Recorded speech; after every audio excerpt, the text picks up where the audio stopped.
આ તમામ તસવીરો પૂછી રહી છે અનેક સવાલો। કેમ થોડા જ વરસાદમાં અમદાવાદ થઈ જાય છે પાણી પાણી? શા માટે પ્રી મોન્સૂન કામગીરીનો કોઈ જ જવાબ નથી?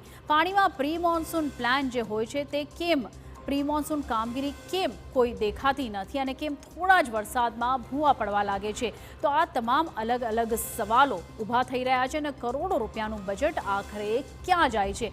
આટલું બજેટ લઈને જ્યારે પ્રી મોન્સૂન કામગીરી કરવામાં આવે છે એમસી તરફથી તો તેમના જે દાવાઓ છે અને વાસ્તવિકતા તે આટલી વિપરીત શા માટે દેખાય છે અને શા માટે તમામ અલગ અલગ રસ્તાઓ પર અલગ અલગ શહેરોમાં ભૂવા પડે છે?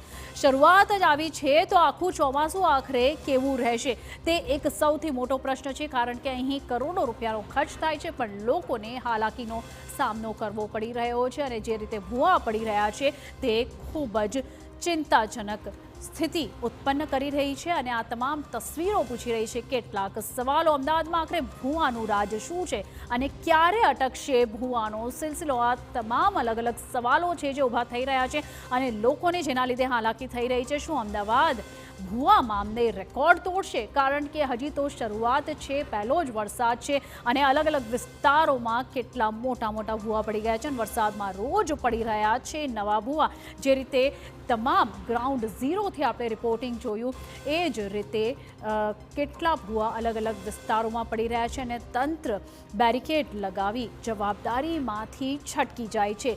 તો આખરે જે તમામ રાહદારીઓ છે તે લોકોનું શું, તેમની ચિંતા આખરે કોણ કરશે? અને ભૂવાને કારણે પીવાના પાણીની થાય છે ખૂબ વધારે સમસ્યા। તો આ તમામ જે મુસીબતો છે તેનું આખરે કઈ રીતે નિરાકરણ આવશે? અને બોરમાંથી આવે છે ગંદુ પાણી, તો આ તમામ ભૂવા પડે છે ને એમાંથી પાણીની સમસ્યાઓ થાય છે કારણ કે બોરમાંથી ગંદુ પાણી આવે છે અને ખોદકામ બાદ યોગ્ય રીતે રસ્તાનું સમારકામ નથી થતું અને દર વખતે માત્ર બેરિકેડિંગ કરીને એએમસી પોતાની જવાબદારી પૂરી કરતી હોય છે અને આ રીતની તસવીરો માત્ર અમદાવાદથી જ નહીં તમામ અલગ અલગ શહેરોમાંથી પણ આવી રહી છે। હાલ સુપર 6માં રોકાઈશું એક બ્રેક માટે।